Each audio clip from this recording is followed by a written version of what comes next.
Bidadari dan wanita penghuni surga. Cantiknya bidadari dan wanita penghuni surga. Terheran-heran, tapi itulah kenyataan. Seseorang yang mungkin dengan mudahnya melepas jilbabnya dan merasa enjoy atau biasa saja mempertontonkan kecantikannya. Entah dengan alasan apa, kepuasan pribadi, materi dunia, popularitas yang semuanya berujung pada satu hal, yaitu hawa nafsu yang tak terbelenggu.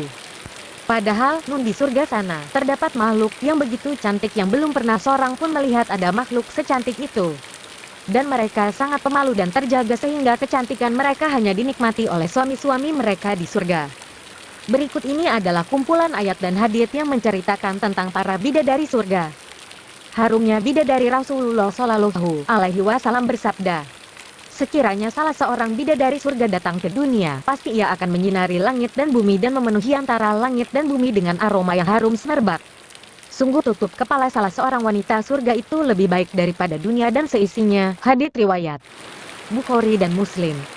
Kecantikan fisik. Rasulullah Shallallahu Alaihi Wasallam bersabda, rombongan yang pertama masuk surga adalah dengan wajah bercahaya bagaikan bulan di malam purnama. Rombongan berikutnya adalah dengan wajah bercahaya seperti bintang-bintang yang berkemilau di langit. Masing-masing orang di antara mereka mempunyai dua istri, di mana sumsum tulang betisnya kelihatan dari balik dagingnya. Di dalam surga nanti tidak ada bujangan.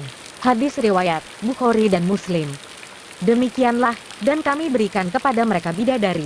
Quran Surah Ad-Duhan ayat 54. Abu Suhaib Al-Karami mengatakan, yang dimaksud dengan hur adalah bentuk jamak dari haura, yaitu wanita muda yang cantik jelita dengan kulit yang putih dan dengan mata yang sangat hitam. Sedangkan arti lain adalah wanita yang memiliki mata yang indah. Al-Hasan berpendapat bahwa aura adalah wanita yang memiliki mata dengan putih mata yang sangat putih dan hitam mata yang sangat hitam. Sopan dan pemalu. Allah Subhanahu wa Ta'ala menyifati bidadari dengan menundukkan pandangan pada 3 tempat di Al-Quran, yaitu di dalam surga terdapat bidadari-bidadari yang sopan, yang menundukkan pandangannya, tidak pernah disentuh oleh manusia sebelum mereka, penghuni-penghuni surga yang menjadi suami mereka, dan tidak pula oleh jin. Maka nikmat Rabbmu yang manakah yang kamu dustakan? Seakan-akan bidadari itu permata yakut dan marjan.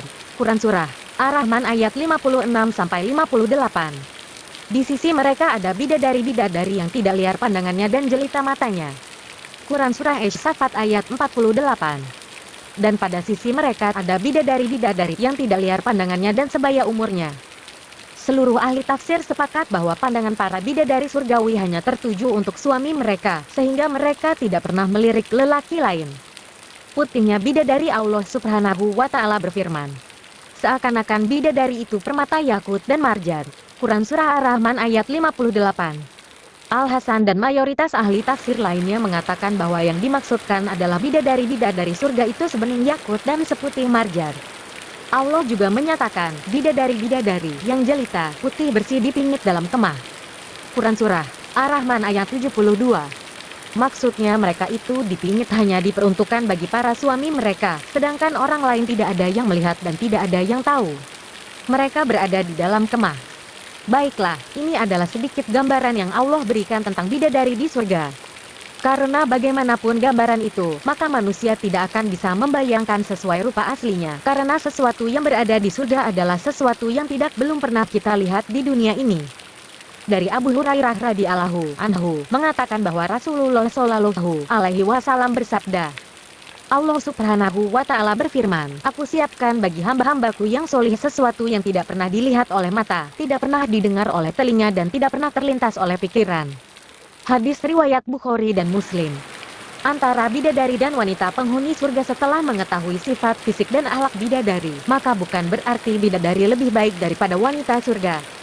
Sesungguhnya wanita-wanita surga memiliki keutamaan yang sedemikian besar, sebagaimana disebutkan dalam hadits. Sungguh tutup kepala salah seorang wanita surga itu lebih baik daripada dunia dan seisinya. Hadis riwayat Bukhari dan Muslim. Dan lagi, seorang manusia telah Allah ciptakan dengan sebaik-baik rupa. Dan manusia telah diciptakan dengan sebaik-baik rupa. Quran Surah At-Tin ayat 4.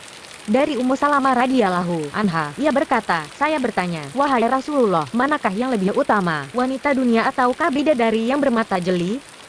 Nabi Muhammad Shallallahu Alaihi Wasallam menjawab, wanita-wanita dunia lebih utama daripada bidadari-bidadari yang bermata jeli, seperti kelebihan apa yang tampak daripada apa yang tidak tampak. Saya bertanya karena apa wanita dunia lebih utama daripada mereka? Beliau menjawab, karena salat mereka, puasa dan ibadah mereka kepada Allah. Allah meletakkan cahaya di wajah mereka. Tubuh mereka adalah kain sutra, kulitnya putih bersih, pakaiannya berwarna hijau, perhiasannya kekuning-kuningan, sanggulnya mutiara dan sisirnya terbuat dari emas. Mereka berkata, kami hidup abadi dan tidak mati, kami lemah lembut dan tidak jahat sama sekali, kami selalu mendampingi dan tidak beranjak sama sekali, kami ridha dan tidak pernah bersungut-sungut sama sekali. Berbahagialah orang yang memiliki kami dan kami memilikinya. Hadis riwayat At-Tabrani. Subhanallah, betapa indahnya perkataan Rasulullah Shallallahu Alaihi Wasallam. Sebuah perkataan yang seharusnya membuat kita, wanita dunia, menjadi lebih bersemangat dan bersungguh-sungguh untuk menjadi wanita solihah. Berusaha untuk menjadi sebaik-baik perhiasan. Berusaha dengan lebih keras untuk bisa menjadi wanita penghuni surga. Nah, tinggal lagi, apakah kita mau berusaha menjadi salah satu dari wanita penghuni surga?